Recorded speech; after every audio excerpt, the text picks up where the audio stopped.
ASCUS is going to be the most common pap smear result we receive as OBGYNs. ASCUS stands for atypical squamous cells of undetermined significance. It's a ridiculous name, but let me break it down so you know what it means. So squamous cells, this refers to the cells of the cervix, right? When we do your pap smear, we're looking at the cells of the cervix.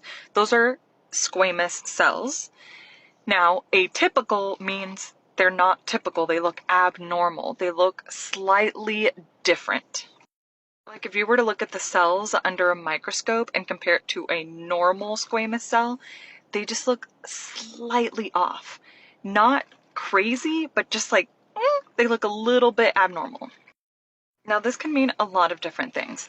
Typically, HPV, it can cause those slight changes, but certainly other infections that you may have going on can also cause the cells to be like a little bit off.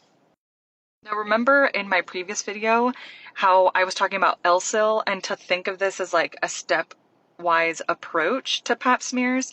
So you have normal cells here and then obviously cancer because pap smears are screening for cervical cancer. So if you have normal cells, then you have ASCUS. Then you have LSIL or low grade changes and then HSIL high grade changes. So, and you can have other results in between those stair steps, but those are going to be like the big three. So ASCUS is like slightly abnormal and the follow-up is again going to depend on your age. Oftentimes with ASCUS, if you're young and there's HPV negative, then we just kind of watch and see if next year or 3 years from now something changes. Again, it just depends on your age, your history. So you need to ask your doctor, like, what is my appropriate follow-up with this result? Typically, an ASCUS result is not something to worry about.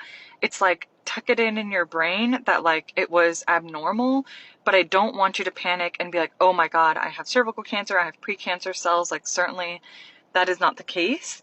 But something you also don't want to forget about and listen to your doctor as far as the recommended follow-up for you.